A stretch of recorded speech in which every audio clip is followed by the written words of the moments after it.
बिस्मिल्लाहिर्रहमानिर्रहीम। Dear student, अस्सलाम वालेकुम। क्वेश्चन नंबर 6 है student, find an equation of. ठीक है, इसमें ना मुख्तलिफ पार्ट्स दिए हुए हैं, जैसे ये ए बी सी इस तरह आगे दिए हुए हैं। तो पहला पार्ट ए है जो हम सॉल्व करने लगे हैं। तो इसमें हमें पॉइंट दिया होगा या ज़्यादा पॉइंट दिए होंगे, तो हमें इक्वेशन जो है वो बनानी है, लाइन की इक्वेशन बनानी है। ठीक है जी। तो सबसे पहला हमें जो क्वेश्चन दिया हुआ है यानी part, the horizontal line through 7 और -9, यानी ये जो पॉइंट दिया हुआ है अगर इसकी हॉरिजॉन्टल लाइन लगाई जाए तो फिर इक्वेशन क्या होगी। तो स्टूडेंट आप पहले जो है ना इसको ग्राफिकली ज़रा देखें। अगर हम इसको एक्स वाई प्लेन पे जाहिर करें तो एक्स एक्सिस ऐसे होता है जी, ये वाई एक्सिस। ठीक है, तो इस पॉइंट को मैं अगर ड्रा करने की कोशिश करूं तो ये +7 यानी ये पहला एक्स होता है, ये वाई होता है। ठीक है ना, हमें पता है ये एक्स है ये वाई है। चलें इसको 1 1 भी कह देते हैं क्योंकि फार्मूले में 1 1 आना है। तो एक्स प्लस क्या है, तो इट्स मीन कि ये 1 2 3 4 5 6 7, चले ये 7 हो गया। और y -9 है तो नीचे होता -1 2 3 4 5 6 7 8 9, चले यहाँ तक इसको ले आते हैं। तो ये रहा जी y, तो ये -9। तो अब अगर हम स्टूडेंट इस पॉइंट को ड्रा करें तो ये -9 अगर इस तरह सामने और इसको सामने खींचे तो ये पॉइंट बनता है। ठीक है, अब इस पॉइंट से यानी ये जो पॉइंट बना 7 और -9, इससे दो लाइन जो है वो ड्रा की जा सकती हैं। ठीक है, एक तो अगर वो कहते हैं कि वर्टिकली तो सीधी लाइन ऐसे ड्रा हो जानी थी। ठीक है ना, यानी एक्स एक्सिस पर ऐसे वर्टिकली। अब वो कहते हैं हॉरिजॉन्टल, तो हॉरिजॉन्टल इस तरह होता है। तो अब हम इसको ऐसे इस लाइन को ड्रा कर सकते हैं, इस पॉइंट से गुजरती हुई ये एक लाइन ड्रा हो गई है। ठीक है जी, यानी इस पॉइंट में से जो लाइन वो कह रहे हैं वो हॉरिजॉन्टल कह रहे हैं, तो ये लाइन हम हॉरिजॉन्टल बना देंगे। ठीक है, अब ये जो लाइन बन गई है जो इस पॉइंट से गुजर रही है, इसकी इक्वेशन बनानी है। ठीक है, तो उसके लिए फार्मूला क्या है जी, उसके लिए फार्मूला ये है, ये पेज नंबर 133 पे लिखा हुआ है जी। ये फार्मूला है y - y1 = m × x - x1। ठीक है, अब इस फार्मूले में क्या क्या वैल्यू कैसे कैसे पुट होनी है मैं आपको लिख के बताता हूं। y -y1 = m × x - x1। ठीक है, अब ये जो इसमें x1 या y1 है स्टूडेंट, ये है पॉइंट का, यानी जो पॉइंट का x है इसको x1 और जो y है वो y1। और जो सिंपल y और x है ये इक्वेशन क्योंकि हमने बनानी है तो उसके वेरिएबल हैं, इनको आपने एज इट लिखना है। पीछे आ गया जी मामला m का, तो m आपको पता है स्लोप होता है। ठीक है, अब ये स्लोप जो है ये भी हमें इसकी वैल्यू पुट करनी है, लेकिन इसकी वैल्यू कैसे हम पुट करेंगे, इसकी वैल्यू के लिए हमें ये देख रहे हैं कि जी लाइन हॉरिजॉन्टल अगर होगी तो m क्या होगा, 0। m क्या होगा जी, 0। ठीक है, यानी अगर लाइन हॉरिजॉन्टल है, अभी हॉरिजॉन्टल केस है ना, तो m को क्या कंसीडर करेंगे जी, 0 करेंगे। अब वो कैसे 0 बनता है वो भी मैं बता देता हूं, क्योंकि अल्फा हॉरिजॉन्टल पर 0 होता है। ठीक है, उसको डिस्कस कर लेते हैं। तो अभी हमारे पास ये हॉरिजॉन्टल केस है तो इसको अभी हम डिस्कस करते हैं। ठीक है जी, तो m की वैल्यू क्या बता रहे हैं जी, m = 0। आप ये जुबानी याद भी रख सकते हैं कि जब भी हॉरिजॉन्टल हो तो आप m को एग्जैक्ट 0 सीधा सीधा लगा के भी हल कर सकते हैं। अब ये कैसे 0 है, देखिए हॉरिजॉन्टल लाइन होती है इस तरह। ठीक है, अब इसका कोई एंगल नहीं बन रहा। ठीक है ना, यानी एंगल तो एक्स एक्सिस से स्टार्ट होते हैं ना, यानी अगर मैं यहाँ पे स्टार्ट करूँ तो ये अगर वाई एक्सिस है तो यहाँ से स्टार्ट हो गई, ये 30 हो गया, या इस तरह आगे एंगल ऐसे चलते जाएंगे ना, ये 90 पे 90 से आगे। तो अगर सीधी लाइन मतलब ऐसे है तो इसका फिलहाल यहाँ पे इस पॉइंट पर कोई एंगल नहीं, तो इसलिए अल्फा को वो कह रहे हैं जी 0। अल्फा क्या कह रहे हैं जी, अल्फा = 0। ठीक है, उन्होंने बुक पे मैंने आपको शो किया है।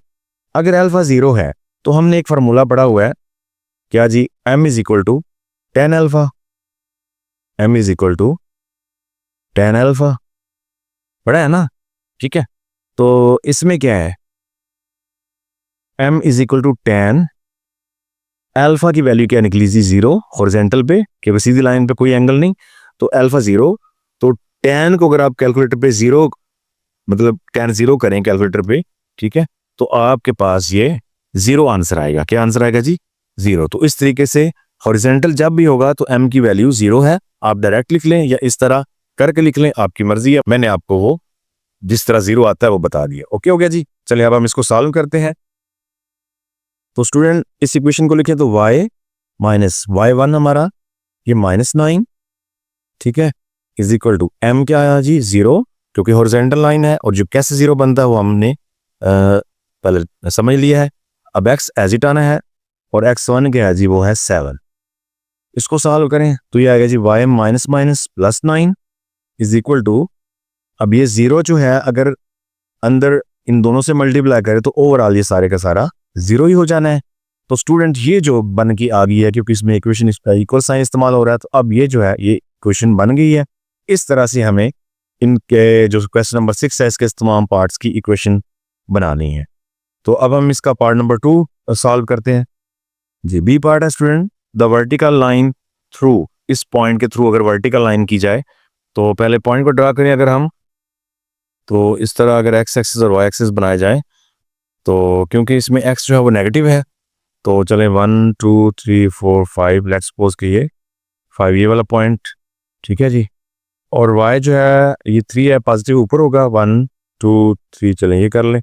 तो इसको आगे एक्सटेंड करके इसको इस तरफ, तो हमारे पास ये पॉइंट बनता है।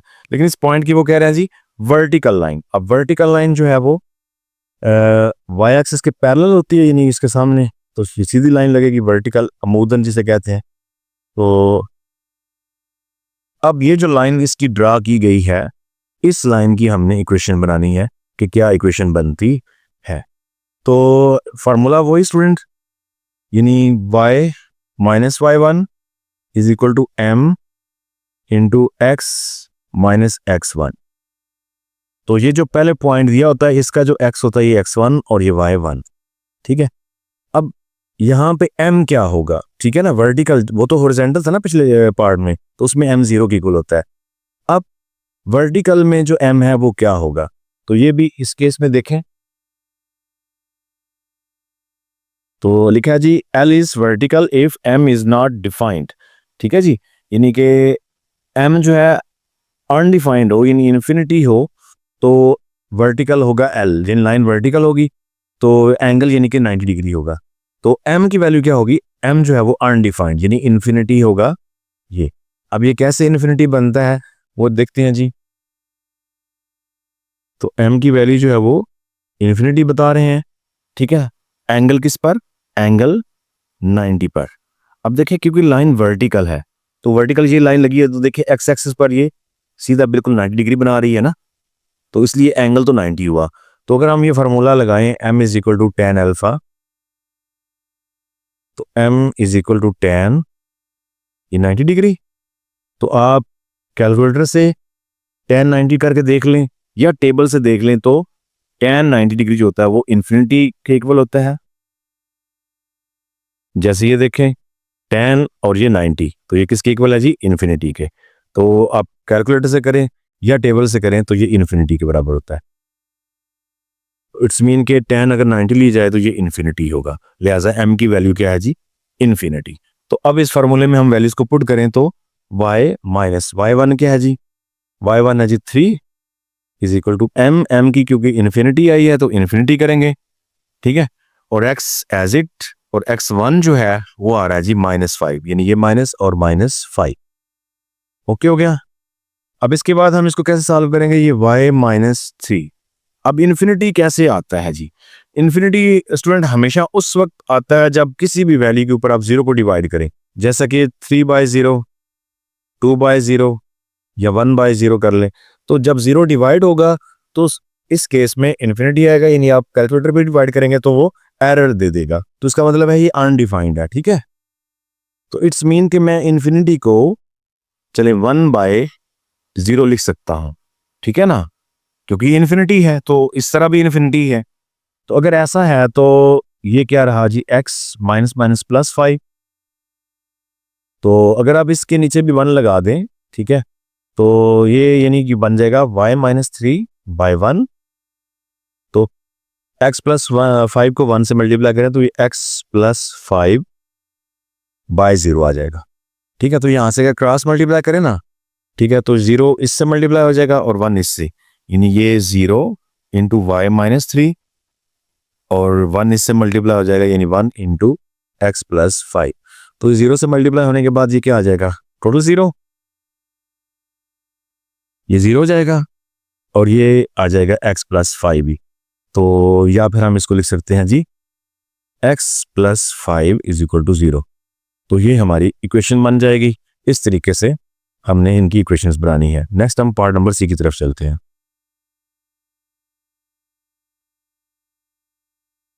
जी पार्ट नंबर सी है जी इसका, through a, in A point में से एक लाइन गुजर रही है हैविंग स्लोप 7। अब इसकी स्लोप दे दी गई है, ठीक है। अब ये वर्टिकल या हॉरिजॉन्टल नहीं है, ठीक है। तो स्लोप है 7, यानी m की वैल्यू क्या आ गई जी, m इज इक्वल टू 7 और ये x1 ये y1। तो सीधे सीधा अब हम फार्मूला इसका इस्तेमाल करेंगे, यानी y minus y1 is equal to m into x minus x1। Okay हो गया, क्योंकि अब स्लोप दे दी गई है ना, तो अब कोई हॉरिजॉन्टल केस या वर्टिकल केस नहीं रहा, ठीक है। तो ये अगर हम ग्राफिकली थोड़ा देखें भी, तो लेट्स सपोज कि ये x माइनस में है, तो 1 2 3 चले 4 5 6, तो 6 और y प्लस में है, तो 1 2 3 4 5, तो इसको बढ़ा के ये पॉइंट बन रहा है यहाँ पे, ठीक है, ये पॉइंट बन रहा है। तो अब इसकी अगर वर्टिकली कहते तो फिर ऐसी लाइन लगनी थी, हॉरिजॉन्टल कहते तो ऐसी लगनी थी, लेकिन अब ये स्लोप पे है, तो ये ऐसे भी गुजर सकती है, इस तरह भी गुजर सकती है इसमें से, तो एक स्लोप बन के आ रही है जो कि 7 है। लिहाजा अब वो हॉरिजॉन्टल या वर्टिकल केस इसमें से खत्म हो गया। तो y एज इट, y1 क्या है जी 5, तो m है जी 7 और x एज इट, और x1 क्या है जी माइनस इंटू माइनस 6। चलें, तो ये तो y माइनस 5 रहा। अब तो चलें पहले x और ये माइनस माइनस प्लस 6 कर लें। अब इसके बाद इसको मल्टीप्लाई करते हैं, ये y माइनस 5 है तो ये 7x आ जाएगा, और 7 को 6 से मल्टीप्लाई करें तो 42 आ जाएगा, ठीक है जी। अब हमें क्योंकि एक इक्वेशन की फॉर्म में लिखना है, तो इन दोनों वैल्यूज को अगर उस तरफ ले जाएं तो ये आएगा 7x प्लस 42 माइनस y और प्लस 5, ये 0 बच जाएगा। तो और यानी या फिर हम इस तरह लिख सकते हैं कि 7x माइनस y, 42 और 5 47 इज इक्वल टू 0। तो इस तरह भी इक्वेशन बन सकती है, या फिर आप 47 को इस तरफ भी रख सकते हैं माइनस 47, तो आपकी मर्जी है। तो इस तरह से ये इक्वेशन में आ गया है। अब हम पार्ट नंबर डी करते हैं इसका। जी पार्ट नंबर डी है, थ्रू दिस पॉइंट यानी 8 माइनस 3 हैविंग स्लोप 0। तो इसमें फिर स्लोप बता दी गई है जी, स्लोप क्या है जी 0, यानी m इज इक्वल टू 0 है, m इज इक्वल टू 0, ये x1 ये y1। तो अगर स्लोप 0 हो स्टूडेंट, इट्स मीन कि ये जो लाइन है वो हॉरिजॉन्टल होती है, ठीक है, जो पहले वाला केस हमने पढ़ा था। बहरहाल यहाँ पे हम सीधा सीधा फार्मूला लगा के अब सॉल्व करेंगे। तो y minus y1 is equal to m into x minus x1। तो y माइनस y1 क्या है जी -3 है, m क्योंकि 0 है, x एज इट, और x1 क्या है जी 8। तो ये y माइनस माइनस प्लस 3, अब ये 0 से सारा मल्टीप्लाई होकर 0 हो जाएगा, तो इस तरह ये इक्वेशन की फॉर्म में कन्वर्ट हो जाएगा जी। ओके, ये इस लाइन की इक्वेशन है।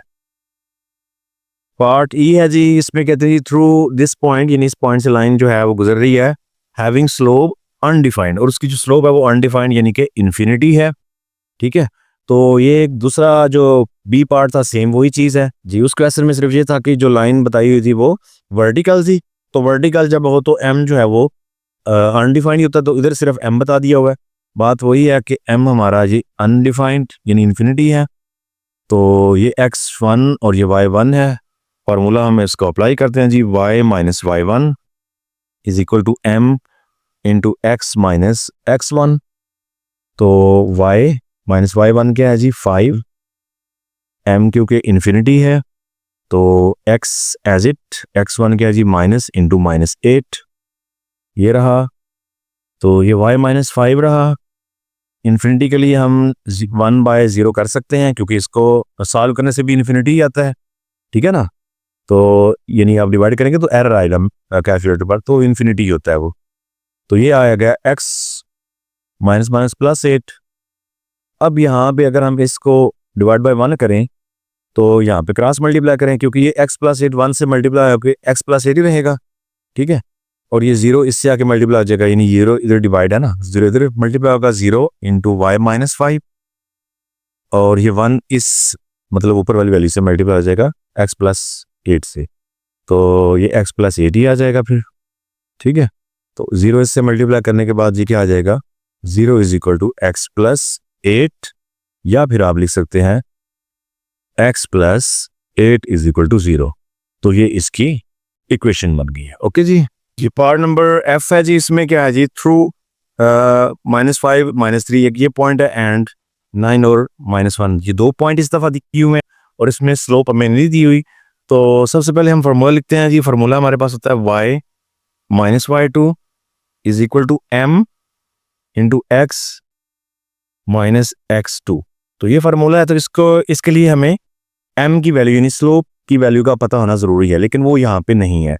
तो हमें ये पता है कि स्लोप का फार्मूला यानी m स्लोप है ना, इसका फार्मूला किसके इक्वल होता है, ये होता है जी y2 माइनस y1 और x2 माइनस x1।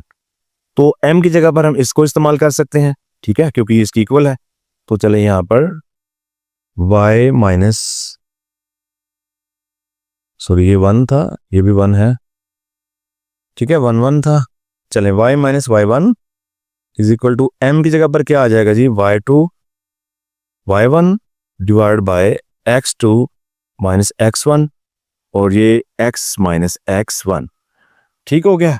अब ये y1 x1 और इसी तरह y2 x2 कौन कौन से हैं, तो क्योंकि ये पहला पॉइंट है तो इसका x1 ये y1 और इसका x2 और ये y2। तो चलें इसमें वैल्यूज को पुट करते हैं। y एज इट आएगा क्योंकि हमें इक्वेशन बनानी है। माइनस y1 क्या है जी हमारे पास, वो -3 है। इसी तरह y2 जो है ये है जी -1 माइनस y1 वो भी -3 है। चलें नीचे x2 क्या है जी 9 माइनस x1 क्या है जी वो -5 है। इसके साथ आगे हमारे पास x क्या आ गया जी, x एज इट रहेगा, और x1 क्या है जी माइनस और -5। तो अब इसको सॉल्व करें मजीद, तो ये आएगा y माइनस माइनस +3, ऊपर देखें तो ये -1 माइनस माइनस +3, ये 9 माइनस माइनस +5, और इसके बाद ये आ गया x माइनस माइनस +5 ये रहा। अब मजीद इसको कैलकुलेट करें तो ये y +3 रहा, तो इधर 3 में से -1 निकालें तो आएगा 2, और ये क्योंकि x +5 ऊपर मल्टीप्लाई है तो x +5 भी साथ ही आ जाएगा, और नीचे क्या आ जाएगा 9 और 5 40। ठीक है जी, ये y +3 इधर आ जाएगा। चलें 2 ये कैंसिल आउट होता है इस पर, तो ये x +5/7। ठीक है जी, अब 7 क्योंकि डिवाइड है इस तरफ आके मल्टीप्लाई हो जाएगा, तो आएगा 7 into y +3 is equal to x +5। 7 को मल्टीप्लाई करें ये आ जाएगा 7y + 7 3 टाइम 21 यानी 21 आ जाएगा x +5। तो अब ये हम दोनों वैल्यूज इधर ला सकते हैं, यानी इधर तो 0 बच जाएगा, ये आएगा x -7y +5 पहले ही इधर है तो ये -21। कैलकुलेट करने से ये हमारे पास 0 is equal to x -7y, तो प्लस माइनस -21 में से 5 निकाल दे तो -16 आ जाएगा। तो और यानी या फिर हम इसको ऐसे लिख सकते हैं कि x -7y -16 is equal to 0। तो इस तरीके से ये इक्वेशन जो है ये बनाई जा सकती है 2 पॉइंट्स की। पार्ट नंबर जी है स्टूडेंट, इसमें अब क्या आ गया जी, y इंटरसेप्ट ये -7 है और एंड स्लोप जो है वो 5 है। तो स्टूडेंट हमारे पास जो मुख्तलिफ केसेस आए हैं, ठीक है, पहले जो क्वेश्चन हमने किए उनमें सब में जो है वो एक एक पॉइंट आया था। ठीक है, यानी जितने भी ये क्वेश्चन हमने सॉल्व किए ना, इसमें भी एक पॉइंट दिया हुआ है, इसमें भी दिया हुआ है। ठीक है, फिर ये f किया तो इसमें 2 पॉइंट आ गए थे।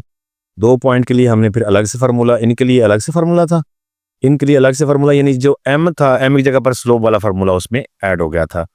अब ये जो है इसमें y इंटरसेप्ट आ गया और स्लोप है। जब y इंटरसेप्ट और स्लोप आ जाए तो इसके लिए अलग से फार्मूला होगा।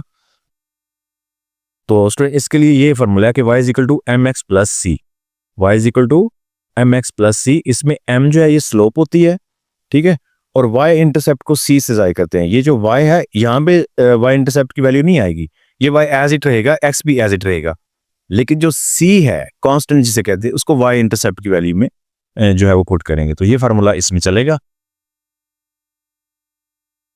y is equal to M X plus C. अब इसमें m जो है वो स्लोप है, c जो है ये y इंटरसेप्ट है, ठीक है जी। यहाँ पे अगर वैल्यू लिखना भी चाहें तो m की वैल्यू क्या है जी -5 और c की वैल्यू क्या है -7। तो इसमें पुट करें y is equal to m क्या है जी -5, x प्लस c की वैल्यू क्या है जी -7। तो मजीद ये y is equal to -5 plus -7। तो इस तरीके से ये इक्वेशन बनती है। मजीद इन दोनों वैल्यूज को इस तरफ ले आए तो ये आ जाएगा 5x प्लस y और ये +7 इज इक्वल टू 0। ओके जी, तो ये इक्वेशन बन जाएगी। जिस स्टूडेंट क्वेश्चन नंबर H है, यानी पार्ट जो H है इसका, इसमें x इंटरसेप्ट और y इंटरसेप्ट दे दिया गया है। यानी ये जो जितने भी क्वेश्चन किए हैं, ठीक है, अभी इससे पहले जो था उसमें y इंटरसेप्ट और स्लोप थी, ठीक है, अब दोनों ही इंटरसेप्ट है तो इसके लिए भी अलग से एक फार्मूला है, ठीक है, तो अब इसमें वो यूज होगा। तो ये फार्मूला इसमें यूज होगा, ठीक है, x by a plus y by b is equal to 1, ठीक है। इसमें जो a है ये x की वैल्यू होगी, देखिए non zero x and y intercept a and b respectively, ठीक है। तो a जो है वो x की वैल्यू और जो y इंटरसेप्ट है वो b, यानी उसी जगह पर b की जगह पर y इंटरसेप्ट की वैल्यू आएगी, ठीक है, और x और y एज इट रहेंगे। तो फार्मूला आता है जी इसमें, चले मैं यहाँ पे पहले जो a intercept sorry x intercept है उसकी वैल्यू a है तो -3 और b जो है वो y इंटरसेप्ट की वैल्यू है वो 4। तो फार्मूला क्या है जी इसमें, x by a plus y by b is equal to 1। तो यहाँ पे इसकी वैल्यूज को पुट करें, ठीक है, x बाय a मतलब कि -3 प्लस y बाय b यानी कि 4 इज इक्वल टू 1। इस कैल्शियम करें तो क्या आएगा, ठीक है, 12 आ जाएगा। तो 3 को इस पर डिवाइड करें तो 4 आता है, ठीक है। तो ये जो माइनस है स्टूडेंट मैं आपको समझाने के चले साइड पे लगा देता हूँ ताकि ये माइनस जो है वो ऊपर ट्रांसफर हो जाए। तो 4 को उधर मल्टीप्लाई करें तो -4x आ जाएगा, प्लस 4 को डिवाइड करें तो 3 को इस पे मल्टीप्लाई करें तो 3y आ जाएगा, ठीक है, जिस तरह एलसीएम करते हैं। अब 12 जो है इधर डिवाइड है, इस तरफ आके 1 से मल्टीप्लाई आ जाएगा, तो ये -4x plus 3y is equal to 1, ये इधर मल्टीप्लाई करें तो 12, -4x plus 3y is equal to 12 हो जाएगा। अब या तो 12 को इस तरफ ले आए या इन दोनों वैल्यूज को उस तरफ ले जाएं, तो चलें ये आपके पॉजिटिव हो जाएगा, ये भी एक है कि पॉजिटिव रखना चाहिए। तो मैं इन दोनों को उस तरफ ले जाता हूँ तो इधर 0 बच जाएगा, 0 इज इक्वल टू तो 4x आ जाएगा और ये 3y इस तरफ जाएगा तो -3y और 12 ऑलरेडी है, ठीक है जी। मजीद इसको अरेंज करें, यानी हम इस तरह लिख सकते हैं कि 4x minus 3y plus 12 is equal to 0। अब इसका लास्ट पार्ट करते हैं जी। क्वेश्चन नंबर 6 का लास्ट पार्ट है स्टूडेंट। इसमें क्या है जी, इसमें x इंटरसेप्ट दिया हुआ है और स्लोप। अब y इंटरसेप्ट और स्लोप का तो हमने फार्मूला किया था, ठीक है, इस तरह x इंटरसेप्ट और y इंटरसेप्ट दोनों का फार्मूला किया है। तो इसमें अब x इंटरसेप्ट है, y नहीं है, तो ये जो है ना, ये हमने पहला जो फार्मूला था ना, पॉइंट जो एक बना के इस तरह ये होगा, जैसे कि ये देखें, ये आपका ग्राफिकली अगर ये -9 चले यहाँ पे, ये 1 2 3 चले, ये -9 हो गया, -9 ये आ रहा है। तो अगर ये -9 है तो अगर ये x पर ये -9 है तो ऑटोमेटिकली जो y है इसका वो 0 ही होगा, ठीक है ना। x इंटरसेप्ट पर y 0 होता है, 0 के इक्वल होता है, ठीक है। तो इट्स मीन कि अगर मैं इसको a पॉइंट का नाम दूं या कोई भी पॉइंट का नाम दे दें जिसमें x -9 है, तो y क्योंकि 0 उस पर आएगा तो y 0 हो जाएगा, तो ये पॉइंट बन जाएगा। तो स्लोप जो है वो m इज इक्वल टू -4। तो अब हमारा ये जो पहला फार्मूला था उसके मुताबिक चल जाएगा, यानी y minus y1 is equal to m into x minus x1, क्योंकि ये पॉइंट बन चुका है तो ये x1 और ये y1, ठीक है जी। y माइनस 0 हो जाएगा इज इक्वल टू m कितना -4 और x क्या है जी ये पहला x एज इट आएगा माइनस और -9। तो इसको सॉल्व करें तो ये y -0, ठीक है, -4, ये -4 और ये 4x plus y plus 36 is equal to 0। तो इस तरीके से ये जो है इसकी इक्वेशन बन जाएगी क्वेश्चन नंबर 6 के लास्ट पार्ट की। तो इसके साथ ही क्वेश्चन नंबर 6 कंप्लीट होता है। नेक्स्ट लेक्चर में इंशाल्लाह क्वेश्चन नंबर 7 के साथ हाजिर होंगे। तब तक के लिए अल्लाह हाफिज़।